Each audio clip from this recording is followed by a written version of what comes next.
All right, welcome to Bet the Edge. I'm Jay Croucher. Stolen Chris Sims' seat. My spot was taken. Here with Drew Dinsick, who continues his whirlwind tour around California, now in San Jose, just in time to get the Eric Carlson T-shirts off the discount rack. Drew, good to see you. Today we're going to talk about which teams can go from worst to first in their division in the NFC, look at some division long shots, and then now that we've got a bit more of an NBA schedule, we'll talk some early NBA lines and just do a little refresh there. But let's get into worst to first in their division. So the history on this is that 18 of the past 20 seasons, at least one team has gone from worst to first to win its division after finishing in last place the year prior. The Jacksonville Jaguars were the team that did it last year. Never in doubt for the Jags, even when they got out to 51 or so, but they did it right at the death. So let's start off with the NFC North, where the Bears, who had the number one overall pick before trading it to Carolina, they finished last in their division. They're plus 400 to win the NFC North, Lions favorite, and then the Vikings are plus 280, and the Packers are plus 400 with the Bears. What's your level of optimism in the Bears winning the division? Yeah, I mean, I see the NFC North as a toss-up, really. I think, the pricing of the Lions in the plus 130 range is awfully upsidey. The Lions, clearly have, a star of the future in the coaching circles, and Ben Johnson is the offensive coordinator. And he got top 6, top 7 level play out of Jared Goff last year. The problem I see is that, to me, is very clearly his ceiling.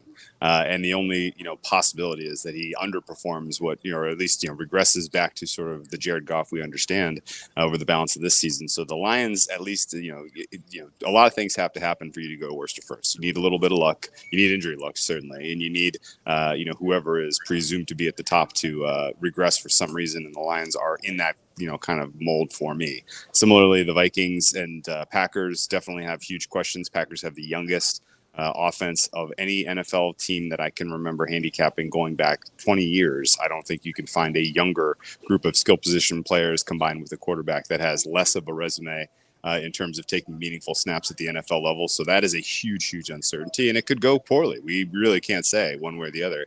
The Vikings have a defense that, to me, at least on paper, could clearly be in the bottom 5 in the NFL this season. Bears made a ton of investments overall on their roster, particularly in free agency. I don't agree with what they decided to do entirely. I think going for 2 off-ball linebackers and allocating your resources that way instead of trying to take a swing and bring in a more formidable pass rush piece than Yannick Ngakoue. I think that's sort of what holds them back ultimately, and from being this clear choice as a worst to first. But the truth is, the entire season revolves around getting NFL starter quality play out of Justin Fields. And if that is what we ultimately see this season, then this is pretty clearly a team that would fall into the category of consideration for worst to first. And I know you're more of a Fields bull than I am. I'm not a Fields bear, but I definitely worry that what we've seen from him in terms of passing, while influenced by the fact that he's had no offensive line, while influenced by the fact that the skill position group was the worst in football last year, there were still opportunities for him to make some passes, and you just didn't see it. So he needs to grow personally in a way that Josh Allen did, between year 2 and year 3 for the Bears to succeed. And I mean, that's a realistic possibility, but for me at 4-1, it's a pass, because I think I need to see it first. Yeah, I think that's fair enough. And I think with the Bears, the good thing is that when you're looking at a team, I think you want your upside planted on offense generally, just because it's easier to fluke a middle of the road defense than it is to fluke a middle of the road offense. I think that with this offensive line, with Fields, with DJ Moore and Claypool and Mooney and Khalil Herbert, who is perennially underrated. I think that they have, it wouldn't shock me at all if the Bears are a top 8 offense if Fields hits kind of his, 75th percentile outcome this season, which I think is It's plausible. Fields, he's got immense talent, and he does have more passing pedigree from college that hasn't surfaced in the pros as yet. You worry about the cornerbacks, worry about the edge rushers, and those aren't places you really want to worry about things. But I do think that the Bears certainly have the upside to win a pretty winnable division. To me, the most interesting thing in this division, or at least one of, is just what Brian Flores can do with that Vikings defense, where I don't really understand why that defense was so bad last year, because they do have talent on it, and maybe it was just coaching and scheme, and there's a lot of upside to come. And I know they've lost some guys, namely in particular Zadarius Smith, but I think that offense has a pretty high floor when you think about Cousins and Jefferson and Hawkinson and an underrated defensive line that Christian Darrisaw anchors. And if they can just kind of get that defense to 17th, 18th in the league, then all of a sudden I think you're looking at your division winner and a team that could potentially be interesting in a relatively open NFC, at least open after your big top three teams. What do you think about the Vikings, just their upside? I agree with your points entirely. And I also don't really know why the defense was so bad last year. Certainly, in the high leverage games at the end of the season, notably the Giants game, Dable put on a clinic. That was about the optimal game plan to walk in there and really challenge those guys. And if I'm any other NFC North opponent, I'm regretting the idea that we didn't take more advantage of that squad while Donatel was there. And now Flores does obviously raise the floor potentially. Skill, just in general, the aging. Out with the old sort of mentality of the way that they've handled that roster on the defense, I think is going to make it tough for them to really take a step forward this year under Flores. This is more of a 2024 project, I think. And so for that reason, I think the Vikings are going to need to consistently score 30 to get wins this season. But that's kind of the story with everyone in this division. Like this is a weird division where you have four of the bottom, three of the clear bottom 10 defenses on paper, in my opinion. Outside of the Packers, and the Packers they've been perennial underachievers as well with all the talent they've invested there. So it's extremely unusual to be looking at an NFC North that is all about offense, but that's where we are right now.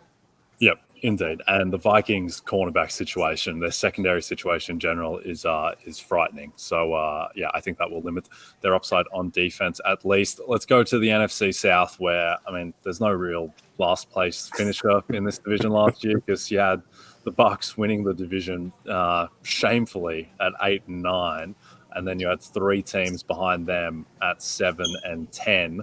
Saints are the favorite effectively by default at plus 130, and then the Falcons plus 210, Panthers plus 350, and the Bucs at plus 750, bringing up the rear.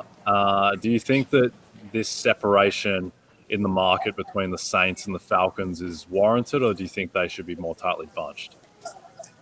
Oh, I'm absolutely in the mindset that there's no space between the Saints and the Falcons. And actually, there are many of the units on the Falcons that I grade higher than the Saints coming into the season. Really, the quarterback is the only reason that you would say that the Saints should be favored in this division over the Falcons, in my opinion.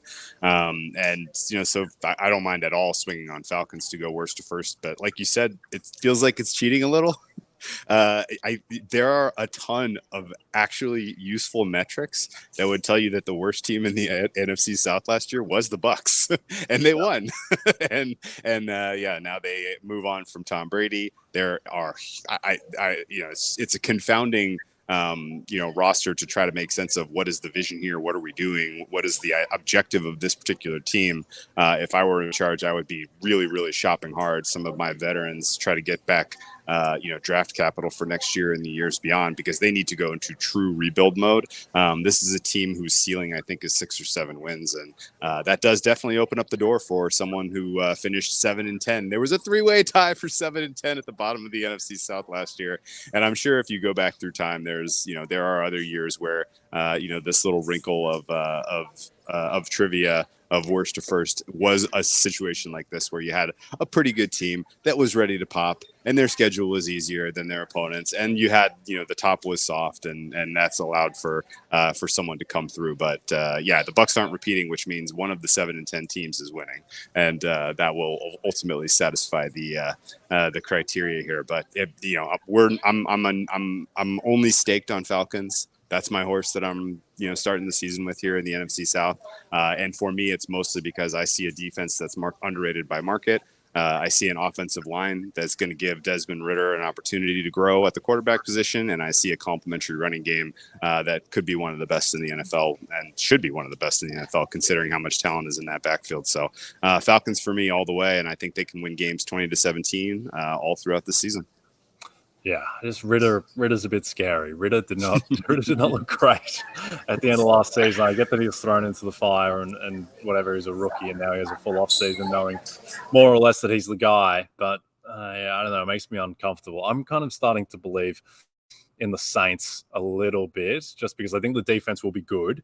They'll get a healthier season on average, you would expect out of Marshall and Lattimore. I don't love Paulson Adebo as the second cornerback, but that aside, I think it should be a pretty good defense. And then on offense, I just think Olave could emerge as one of the top 10, 12 wide receivers in the league. I think Michael Thomas, who I understand Michael Thomas hasn't been fit since literally 2019, but he looked good. He looked good the first few games last year when he was healthy. He's only 30 years old. So I think there is some scope to get something out of Michael Thomas as a supporting guy.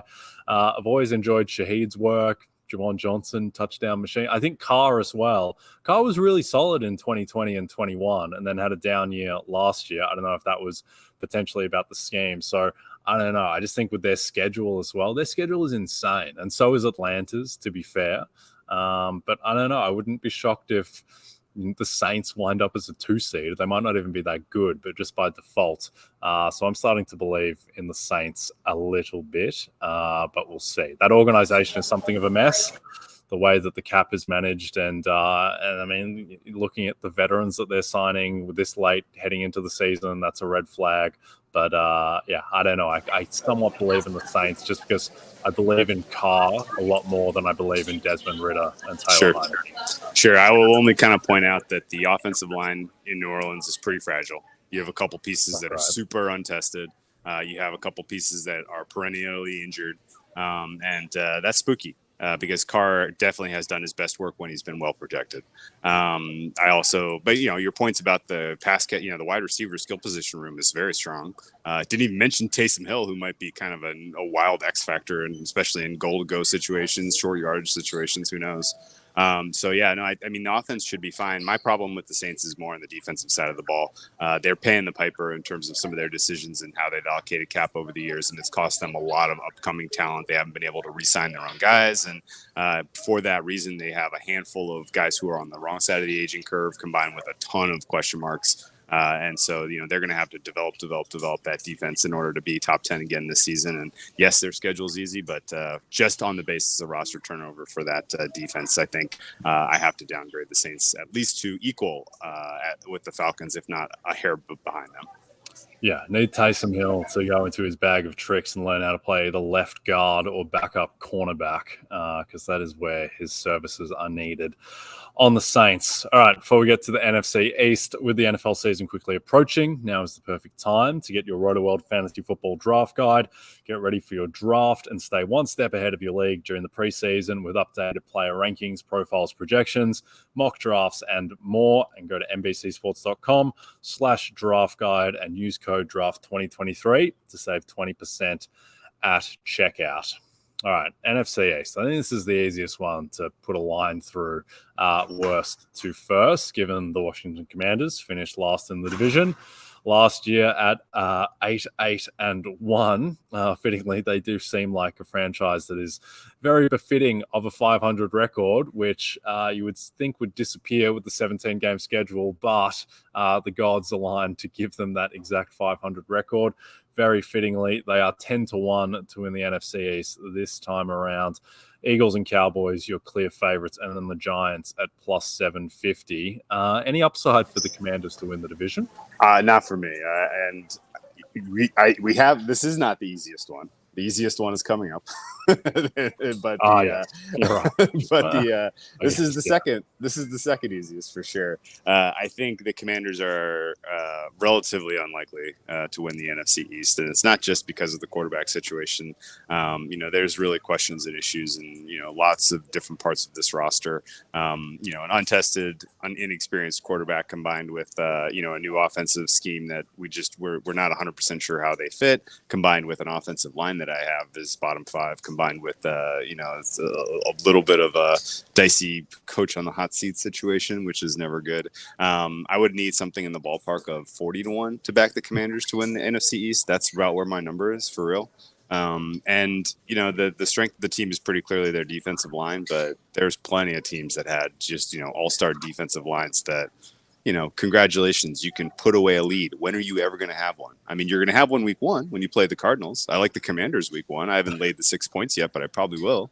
And I think ultimately, when you're going up against teams with weak offensive lines and you're going up against teams that can't really generate much pressure, you're going to be able to get, a 1, maybe 2 score lead and put it away on the strength of your defense. But, there's still a lot of inexperience in the secondary for this group. Jack Del Rio's scheme is fine, but it's not as innovative as a lot of the other defensive coordinators that are out there. So I think realistically expecting the Commanders to get more than 8 wins this season is asking a lot of them. That's clearly their ceiling in my mind. 8 wins is not going to win this division just because there's no amount of injuries and issues that you can, craft for the top 3 teams to open the door for these guys. So there is a world where something insane happens and you have perfect synergy between Sam Howell and Eric Bieniemy, and this team wins 8 or 9 games, and that's enough to get them a wild card. But I don't think any realistic outcome gets them into the number one spot for this very, very tough NFC East. Yeah, I think there are other divisions where the Commanders could potentially Sam Howell really hits, and the defense is a top 6-7 unit, and McLaurin and Dotson, and the offensive line is better than you expect. But in this division, I mean, I think they're going to be hard pressed to be better than the New York Giants, let alone the Eagles and the Cowboys. It's just too stacked. So I think we can move on to the NFC West, where the Arizona Cardinals finished last year at 4-13.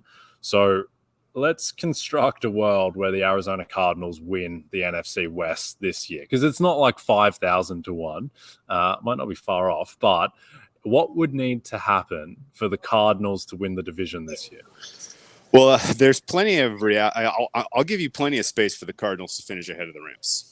Sure. I think that I don't think that's crazy, really. That's one team down. Geno Smith has to get hurt in week 1, and it has to be Drew Lock for the duration of the season in Seattle.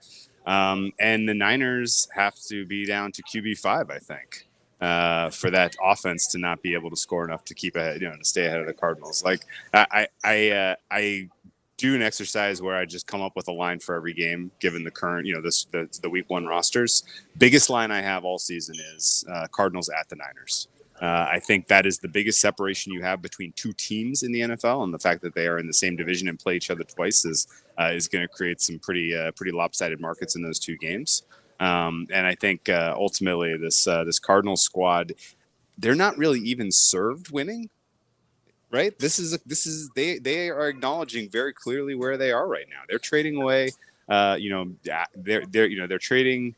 They traded away assets, particularly at the top of last year's draft, in order to stockpile for the 2024 draft, which is, I think, extremely rational way to approach this team and these roster issues. Some of the decisions made by the outgoing regime in terms of drafting are starting to look like what in the world was going on there.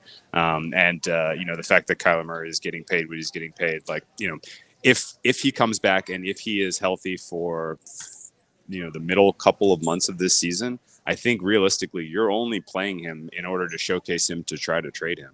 And I don't have any intel that says that's ultimately what they intend to do. They went out of their way to go see Kyler Murray at his college Hall of Fame induction, whatever happened over the summer, and to try to mend those fences. And they apparently made a draft pick that was a guy that he had read, he had rubber stamped as, a piece that he wanted on the offensive line. So maybe they ultimately intend to build around Kyler Murray going forward, but they're going to have enough high picks in next year's draft to really make some pivotal decisions about the future of the franchise. And I think, this season, you're trying to just get playing time for some of the younger pieces on this roster, so that when you are ready to actually make your move in the course of your rebuild, you have guys with with actual NFL experience.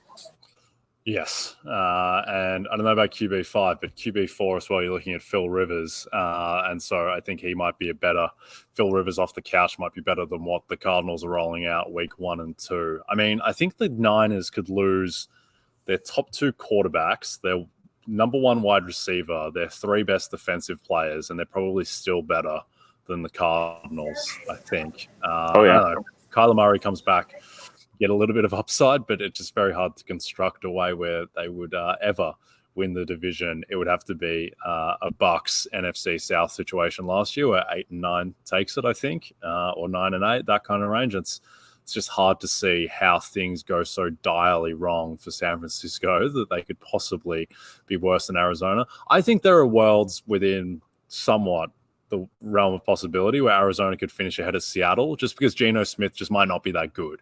And so I could potentially buy that, even though it's a decent long shot. But the idea of them going past San Francisco is one that it's very, very hard to conceive of. All right. In terms of most likely to go worse, the first thing we're aligned, the Falcons are the most likely team to do it in the NFC, just by technicality that they did finish last by tiebreaker in their division. And then I think the Bears are the other team, and then no faith whatsoever in the Commanders or the Cardinals. All right, before we get to some basketball, a reminder, MLB Sunday leadoff heads to Texas, where the Seattle Mariners take on last year's World Series champions, the Houston Astros. Watch these two teams not only battle for position in the AL West, but for the postseason as well. Catch the action live this Sunday at 12:30 p.m. Eastern, exclusively on Peacock. All right, NBA opening night, Lakers, Nuggets, Suns, Warriors. Lakers 4.5-point dogs at Denver, which is around where those playoff games were closing in the Western Conference Finals. The Warriors are 1.5-point favorites over the Suns. So somewhat intuitively, that would tell you that the market, at least at this early stage, rates the Suns as a little bit better on neutral than the Warriors. Does anything jump out about either of these game lines or the totals, which are 227.5 in Denver and 231.5 in Golden State? Yeah, the totals look low to me. Need to see a little bit more information about, what kind of rules are going to be emphasized this year before I play a total in the NBA. But I would have thought both of those would have been closer to 230. I'm going to see 230 for the Lakers game, certainly, and then closer to 234 for the Warriors is where I would have guessed that number would have opened. I think the sides opened right about correctly. At least the relative ratings that I have on these teams heading into the season do have the Suns as slightly better than the Warriors, and I have about 2.5 points difference between the Nuggets and the Lakers. The thing that maybe makes that interests me is about the Nuggets potentially just being not even beside it being banner night. I think the idea that the Lakers coming in regular season mode is important to think through. The last time the Lakers looked especially sharp in November was pre-LBJ era. I mean, this team tends to build into their final form, and they are peaking. They're trying to peak in April, not November at all. And so, if the Lakers get completely run out of the gym in that opening night contest, it's not going to surprise me whatsoever. So, if I had to make one bet this moment, I'm laying the points with the Nuggets, and I think that probably closes in the 5.5 range, even though the relative pricing, I think, is correct on the open about the difference between those teams. And I'm going to flirt with a lot of other potential NBA champions this year, I think. But considering the moves in free agency and how we're starting the season, it surely does feel like this is Nuggets' opportunity to get banner number 2. Interesting. Yeah, I'm a bit lower on the Nuggets, certainly for the regular season.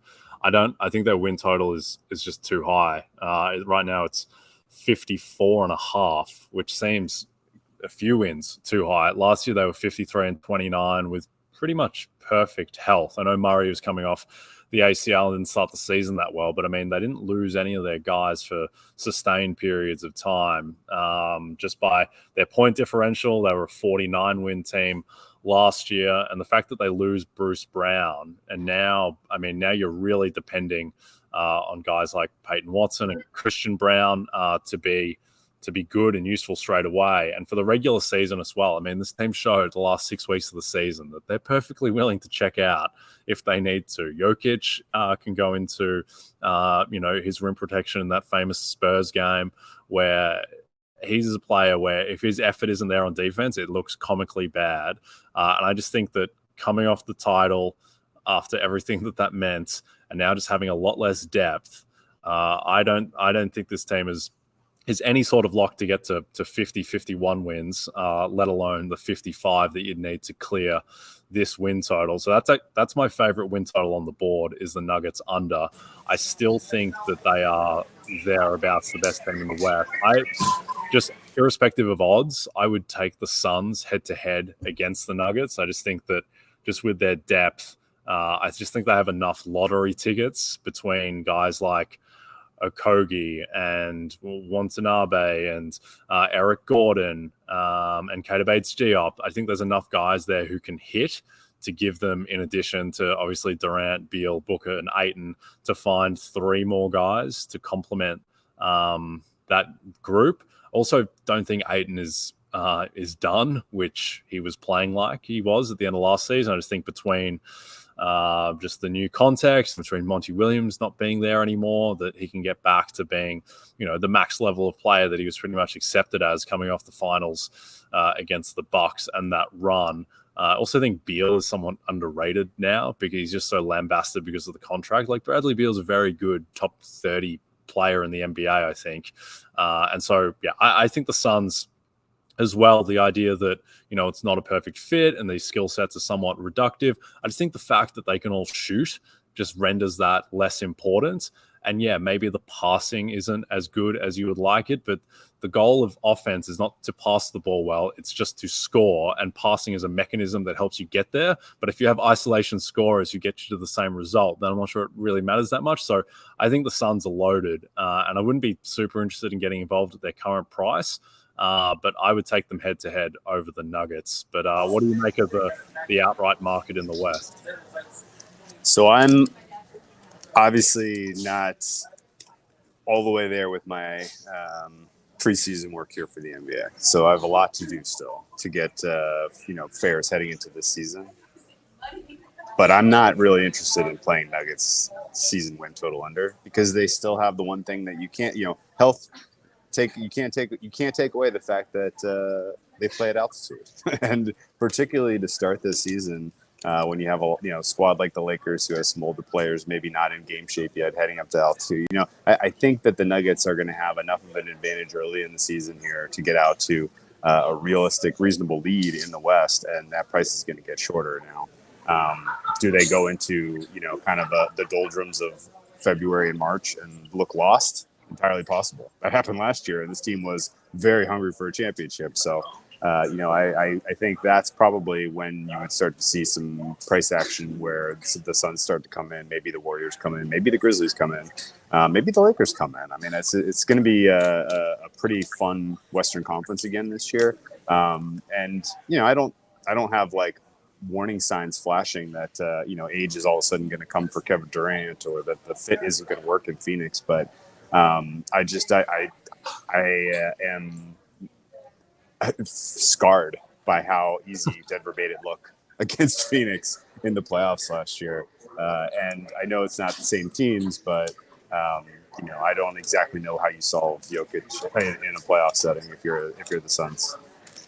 Yeah, I mean, I guess the thing is, like, that Suns team was just so decimated by the end. And I know that Booker had to go superhuman, but they did score against Denver. It's just they couldn't stop them or come close to stopping them. But they were obviously missing Chris Paul.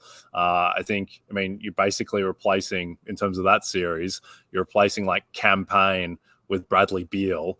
And then you're bringing in, I think, guys who can guys like Cater Bates, Geop, who all the advanced stats love and is very highly rated. And then guys like Eric Gordon is going to be more useful than other players they were bringing in. So I think the Suns are pretty solid.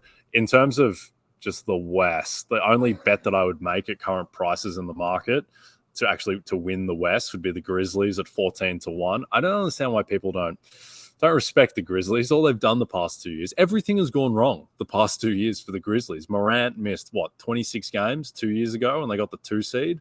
Last year he obviously missed time as well. Desmond Bain was out for 4-6 weeks with his toe, and he wasn't right when he came back. They still managed to get the 2 seed.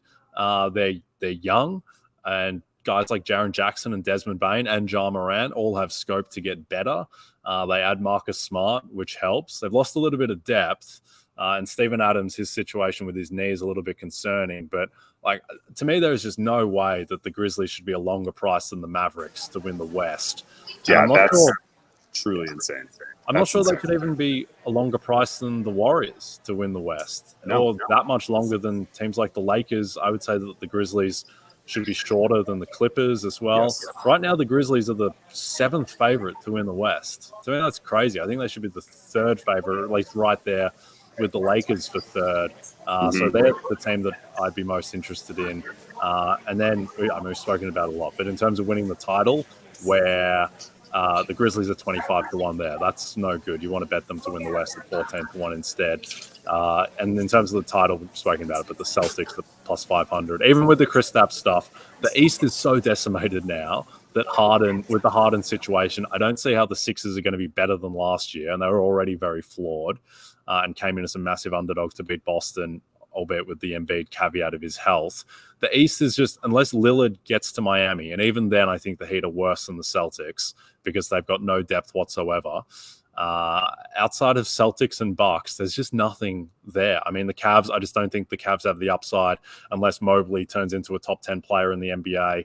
Then you're looking at teams like the Knicks and the Hawks. And I just think the path is going to be so easy to the finals for Boston that they are the best bet in the outright. But does anyone tickle your fancy in the champion market? I mean, there's one impediment for the Boston Celtics, and that they can't beat the Magic, and the Magic are going to be in the playoff mix this year, Jay. So they better figure out how to solve the Magic because that's the standing between the Celtics and the finals appearance.